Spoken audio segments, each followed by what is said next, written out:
Assalamualaikum warahmatullahi wabarakatuh. Hai para pembelajar. Di video ini kita akan bahas dosen grogi saat mengajar. Nah, teman-teman, para pembelajar yang menyaksikan video ini mungkin bertanya-tanya, dosen itu grogi nggak saat mengajar? Tentu grogi. Kalau ditanya saya, grogi nggak Dinil saat mengajar? Grogi.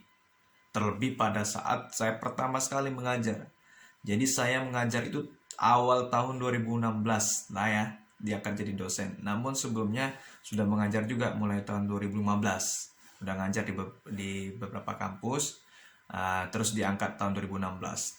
Grogi, grogi saat mengajar. Nah, jadi para pembelajar yang menyaksikan video ini, baik para dosen muda ya, ataupun yang masih mahasiswa, ingin jadi dosen, nanti pada saat kalau teman-teman yang menyaksikan video ini menjadi dosen grogi, itu biasa ya, nggak masalah.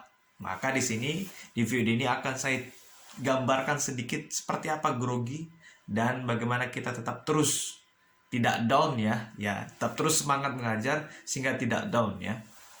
Nah, pertama yang harus diubah adalah yaitu cara mindset berpikir kita. Yaitu terkadang sering sekali ya para pembelajar mungkin yang masih siswa atau yang mahasiswa ketika grogi besok nggak berani coba lagi. Nah, kalau teman-teman di sini ingin jadi dosen, kalau grogi saat mengajar itu adalah normal. Nah, itu yang pertama. Normal, grogi itu normal, grogol ya, grogi, apalagi pada di saya mahasiswa melihat gini kan, wah, nah, seperti itu. Jadi hal itu wajar ya, normal, dan itu harus dipahami dengan baik, dan itu sebagai kita mahasiswa mahasiswa sekarang ya, ataupun dosen ya, sebagai manusia itu hal yang wajar dan nggak masalah grogi itu. Syukur grogi, berarti kan kita olahraga jantung ya. Semakin berdetak jantung kita berarti semakin olahraga. Nah, jadi itu yang pertama yang harus dipahami, yaitu normal. Yang kedua yaitu adalah terus mencoba. Coba terus. Grogi hari ini, coba besok. Besok grogi, coba lagi. Lusa grogi, coba lagi terus. Sampai grogi itu malu pada diri Anda. Jadi coba terus, coba terus, coba terus. Terlebih kalau misalkan perpindahan kelas nih, biasa dosen tuh perpindahan kelas kan berbeda mahasiswa, berbeda orang, ya. Jadi kan, waduh, nah, grogi lagi. Jadi coba terus, coba terus, coba terus. Saya yakin bagi Anda ya dan bapak ya yang menyaksikan video ini sudah menjadi dosen yang lebih senior, udah terbiasa itu. Apresiasi. Karena apa? Karena dosen yang sudah tidak grogi di kelas berarti sudah terbiasa, sering terbiasa. Kalau ditanya saya, masih grogi nggak Dinil? Masih, kadang masih grogi juga. Kadang perpindahan kelas kan kita ngajar kelasnya agak banyak, paralelnya masih agak banyak, jadi perpindahan kelas grogi. Tapi secara itu biasanya di pertemuan pertama, kedua, tapi udah selanjutnya udah biasa. Dan itu sama juga yang dialami oleh teman-teman mahasiswa misalkan yang menyaksikan video ini. Jadi santai aja ya, bahwa terus dicoba ya. Nah, yang ketiga adalah anggap itu sebagai belajar. Nah, itu ya, ini persepsinya di belajar. Misalkan kita ini ketika kita mengajar nih, ada respon mahasiswa kayaknya kurang respect nih dengan cara kita mengajar. Sehingga kita, apa aku salah ya? Cara ngajarku gimana ya? Nah, langsung down, terkadang down. Sehingga, aduh males banget, males masuk ke kelas itu lagi, ada si dia, ada si ini, dilihat seperti itu. Jadi anggap sebagai belajar. Belajar itu kan kalau salah biasa ya, kalau keliru itu normal. Jadi belajar terus, belajar terus, belajar terus, belajar. Jadi makanya pembahasan yang baik adalah wahai mahasiswa. Nah, di sini saya coba mengajar ya, mendidik teman-teman semuanya. Namun ini saya mengajar, namun saya juga belajar. Nah, itu diucapkan. Dulu saya mungkin pernah mengucapkan seperti itu pada mahasiswa saya. Jadi mahasiswa lagi rame nih. Baik teman-teman semuanya, hari ini saya akan coba mulai mendidik, coba mengajarkan materi. Nah, teman-teman semua belajar, saya pribadi juga belajar. Belajar untuk mengajar ya. Jadi kalau misalkan nanti ada grogi, ya, ada kesalahan, ada khilaf, salah kata, ya, dimaklumi. Saya tetap terus berusaha untuk belajar. Nah, sehingga ketika kita ucapkan itu ada terjalin komunikasi komitmen untuk saling menghargai. Nah, itu yang penting ya. Jadi ada upaya untuk menyampaikan, terus menganggap itu sebagai usaha belajar. Karena dosen tidak mungkin berhenti belajar, dia tetap harus terus belajar. Ya, itu yang ketiga.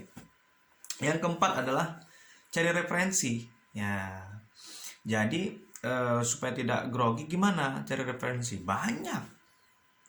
Anda bisa temukan nanti di YouTube ya, dicari di pencarian Google atau dibaca di buku-buku, artikel jurnal, referensi yang lain. Bagaimana cara mengajar itu? Nah, itu harus dipelajari. Oh, seperti ini ya metodenya ya. Oh, seperti ini ya strateginya. Oh, seperti ini ya gayanya. Nah, ketika kita tetap terus belajar, terus berlatih ya, terus mencari referensi, oh seperti apa nih ya cara mengajar ya. Karena kan memang gini, nah ini squelnya ya ini. Nanti mungkin ada di part lain ya, saya akan sampaikan lebih jauh. Insya Allah. Jadi kita mengajar di satu kelas dan sukses, tapi belum tentu kita sukses mengajar di kelas yang lain. Artinya apa? Bahwa kita harus memiliki referensi cara mengajar yang baik. Dan ini udah memang saya buktikan sendiri. Saya sukses mengajar di kelas 4A misalnya.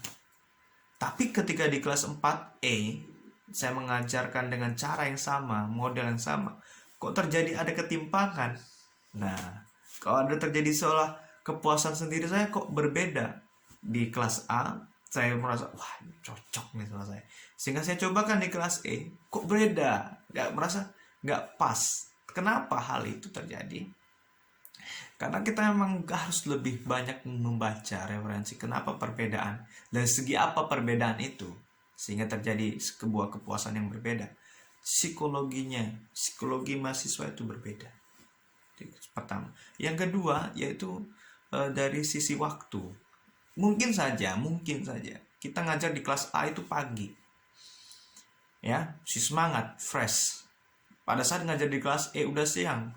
Udah mau jam makan siang, udah lapar, jadi udah gerasa gerusuk. Mahasiswa itu udah, aduh, lama banget nih Pak Dinul ngajar nih, ya, ini jelaskan mulu, ini cerita mulu ini. Jadi hal itu berbeda.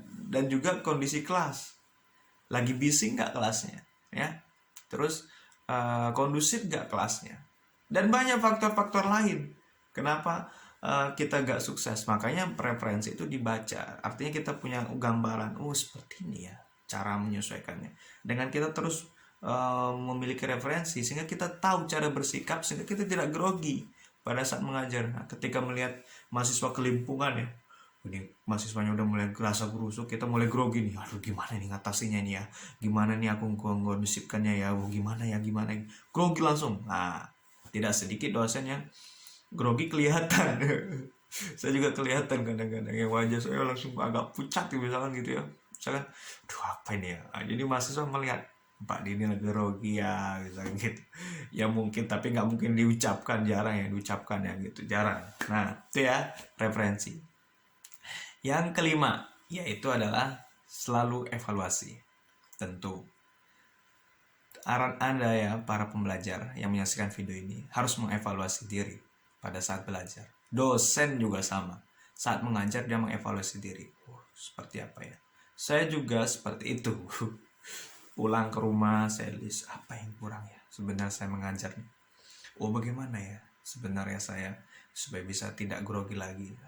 Jadi di list, dievaluasi. Oh mungkin aku harus pertama membuka kelasnya dengan senyum ya, dengan menyapa, mendekatkan interaksi dulu, tanya kabar, apa yang udah dikerjakan, baru mulai materi.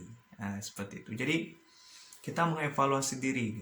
Jadi selalu muhasabah diri seperti apa kita bersikap ya besoknya. Terus kita checklist nih. Ini sudah diperbaiki nih.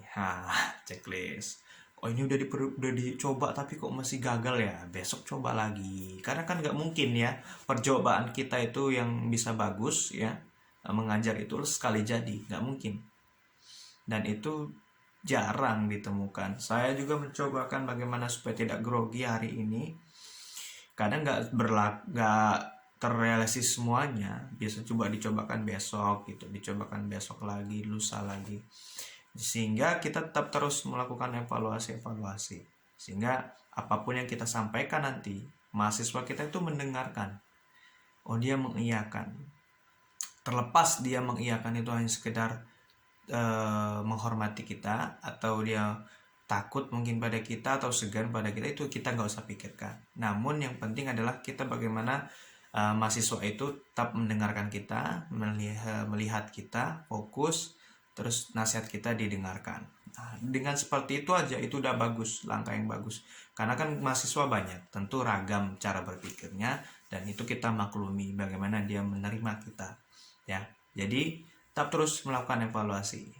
Begitu ya teman-teman ya yang menyaksikan video ini, mudah-mudahan 5 ya untuk pembahasan dosen grogi saat mengajar menjadi manfaat buat saya dan para pembelajar semuanya. Terima kasih. Assalamualaikum warahmatullahi wabarakatuh.